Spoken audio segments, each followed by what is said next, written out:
ایک صاحب اپنے دوست کے گھر ملنے گئے۔ ان کے لڑکے نے جو بے حد شریر تھا ان کو کمرے میں لے جا کر بٹھایا۔ تھوڑی دیر بعد اوپر سے شور کی آواز سنائی دی۔ دوست نے لڑکے سے پوچھا اوپر شور کیسا ہے؟ لڑکے نے کہا کچھ نہیں، امی منی کی پتلون فرش پر پٹک رہی ہے۔ دوست نے کہا مگر پتلون پٹکنے سے ایسی آواز پیدا نہیں ہوتی۔ لڑکے نے لاپرواہی سے کہا ممکن ہے منا بھی پتلون کے اندر ہی ہو۔ کمارا، تقدیر ہے مگر قسمت نہیں کھلتی۔ تاج محل بنانا چاہتا ہوں مگر ممتاز نہیں ملتی۔ عاشق، تقدیر ہے مگر قسمت نہیں کھلتی۔ ممتاز مل گئی ہے مگر شادی نہیں کرتی۔ شادی شدہ، تقدیر ہے مگر قسمت نہیں کھلتی۔ تاج محل بنانا چاہتا ہوں مگر ممتاز نہیں مرتی۔ بیوی نے شوہر سے کہا میری شادی تو پڑھائی کی وجہ سے لیٹ ہوئی، آپ کی شادی کیوں لیٹ ہوئی؟ شوہر بولا میں صدقہ بہت دیا کرتا تھا۔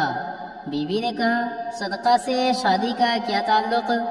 شوہر بولا صدقہ بہت سی بلائیں ٹال دیتا ہے، بس اس سال مصروفیت کی وجہ سے صدقہ نہیں دیا گیا تو ہو گئی میری شادی۔ ابو کو بھی سمجھ نہیں آتی۔ آج ابو نے کہا بیٹا واٹس ایپ اور فیس بک کے علاوہ بھی ایک دنیا ہے۔ میں نے کہا اچھا، لنک سینڈ کرے۔ اب اس میں چماٹ لگانے والی بھلا کون سی بات تھی؟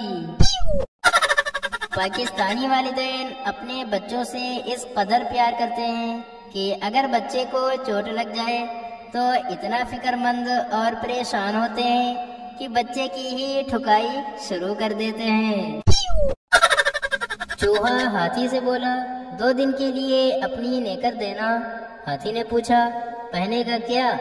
چوہا بولا نہیں، بیٹی کی شادی ہے، ٹینٹ لگوانا ہے۔ ایک صاحب نے دیکھا کہ ان کا شریر بچہ بلی کی دم پکڑ کر کھینچ رہا ہے۔ انہوں نے بچے کو سمجھانے کی نیت سے کہا اگر تم بلی کی دم کھینچو گے تو وہ تمہیں کاٹ لے گی۔ بچے نے اطمینان سے جواب دیا میں تو صرف دم پکڑے ہوئے ہوں، کھینچ تو وہ مجھے رہی ہے۔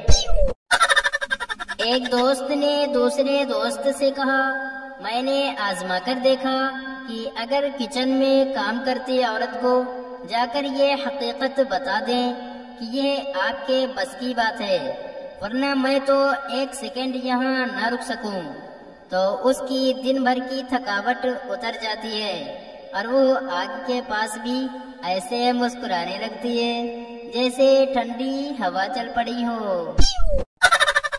ایک نشئی سے پوچھا گیا کہ آپ آنے والی نسل کو کیا پیغام دینا چاہیں گے؟ نشئی بولا اگر میری مانے تو دنیا میں نہ آئیں، یہاں حالات بہت خراب ہیں۔ داماد نے سسر سے کہا سسر جی آپ کی بیٹی میں دماغ نام کی کوئی چیز نہیں ہے۔ سسر بولے بیٹا تم نے اس کا ہاتھ مانگا تھا، دماغ کی تو کوئی بات ہی نہیں ہوئی تھی۔ پپو نے دوست سے کہا میرے قدم وہیں رک جاتے ہیں جب کوئی کہہ دے رکو چائے بن رہی ہے پی کر جانا۔